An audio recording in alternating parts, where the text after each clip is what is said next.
All Progressive Congress has won 20 out of the 23 local government areas on Saturday's chairmanship and councillorship elections. The ruling party in the state, that's in Rivers State, the People's Democratic Party, on the other hand, won only 3 LGAs in the polls conducted by Rivers State Independent Electoral Commission. Speaking on the election, Minister of Federal Capital Territory, FCT, Yeson Wike, believes that the conduct of the Rivers local government elections is a step closer to the end of emergency rule in the coastal state.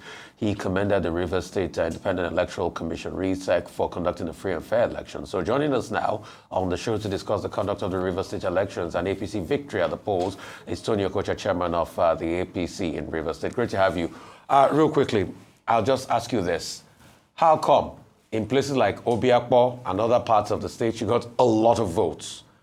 How come that the candidates of the PDP in Rivers, which I hear has close affiliations with the powers that be, got over 300,000 votes, even more than President Tinubu in Rivers State presidential elections?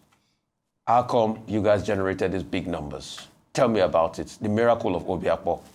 What happened? Okay, thank you for having me. I will make bold to say that local government elections are even more important to the people than presidential elections. Don't forget that it is grassroots where you select, or rather where you elect the councillor. It is a grassroots where you elect the chairman of the council. And of course, a lot of our people will not have the opportunity to go to government house, for instance. Their own government house is the local government headquarters. And so they like to throng out in their large numbers to be sure that they elect somebody who will be amenable, who will be amiable, okay, so that at the end of the day, they benefit from their endeavor. When you talk about 360-something votes generated for the local government election, particularly in Obiakpo local government area, I wonder, I worry. I'm sure that the reason you are also seemingly perplexed is the fact that you do not know that Obiakpo local government has over 660,000 registered eligible voters. And that if they're able to churn out just half of those votes for an election that was peaceful, I don't see why it becomes a problem. I don't see why it should be a problem at all. Okay, all right. I mean, I'm very glad because it shows that the people were more interested this time in the election, and also that there are some lessons that, this particular election can teach for the next election as to how to get a lot of voters to come out to vote as opposed to 2023 elections. So, well, let's move on.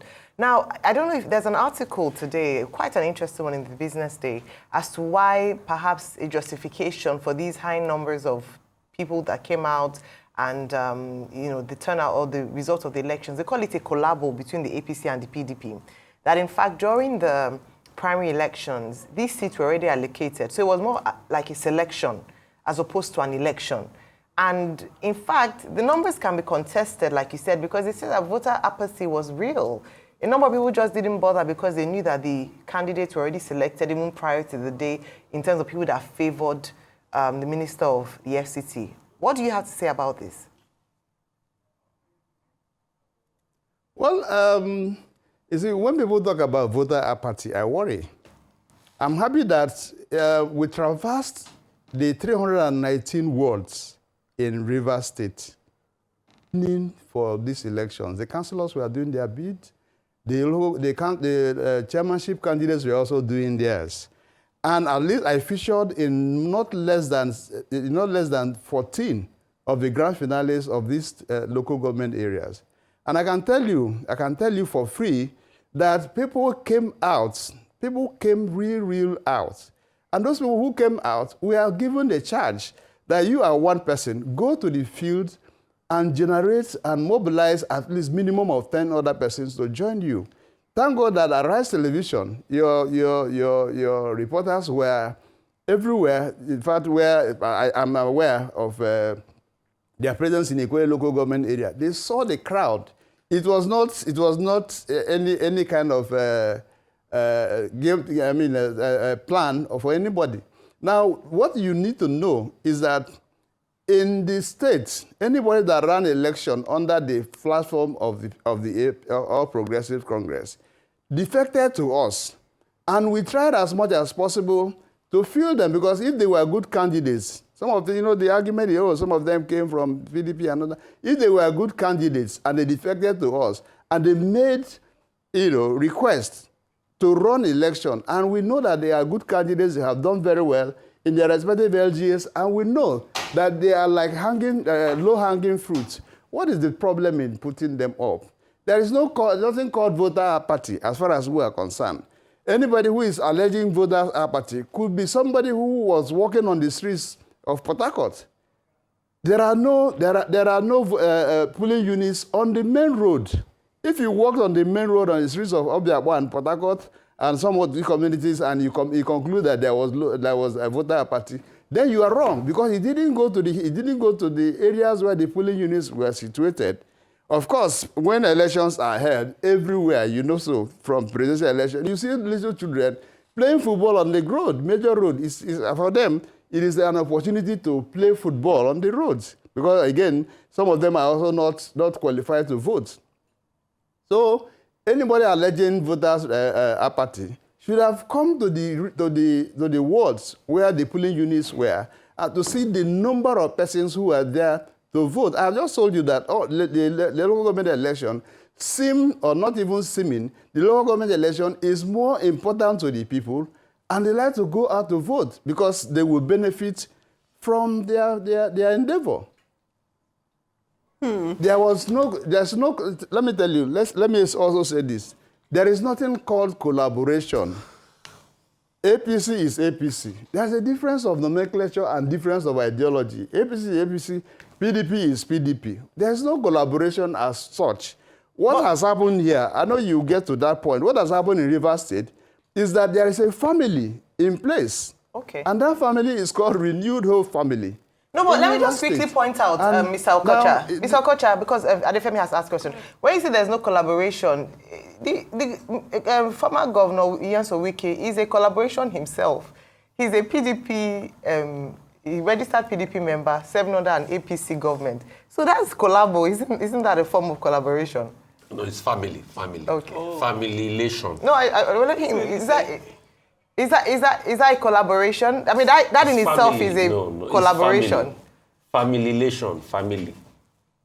No, if you understood what I said there is no collaboration vis-a-vis the parties in Rivers State. I told you that APC has its own manifesto, it has its own ideology. PDP has its own ideology. There is no relationship. There is no collaboration whatsoever. And I was going to say to you that the collaboration that seems to be on in Rivers State, it is not even seeming, it's apparent in Rivers State, is a collaboration weaved around the Renewed Hope family. And Renewed Hope family is an amalgam of APC members, PDP members, Labour Party members, AA members, Very nice. and even those who are not aligned. All right? Fellowship indeed. So that's what it is. Fellowship. I think that's the right. It's a fellowship. It's a fellowship. Mr. Okocha, we are almost out of time. So, I mean, many people, you'd imagine, in your state are looking ahead to, we're just a few weeks away from Governor Simfulbara's suspension being over. How do you feel about it? Are you looking forward to having him back as governor? Very quickly, of course. No, we're fine. We're fine. He was executive governor. He was not impeached for the reasons that you also know. You know, there was tension in the state. And the president could not have stood aloof to see the state, a state that generates more than 50% of our own economy, to go into the doldrums, to go into fire. And so the president intervened. And he got to the point where they said the governor was suspended, National House Assembly members were suspended, and the president, in exercise of his powers, proclaimed a state of emergency in Rivers State. So that's what it is. And it was not like the president didn't say he was removing him from office. It was a suspension.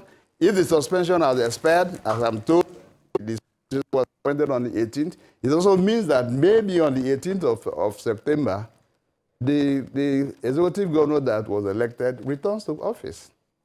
Thank you so much. Really appreciate you for your time.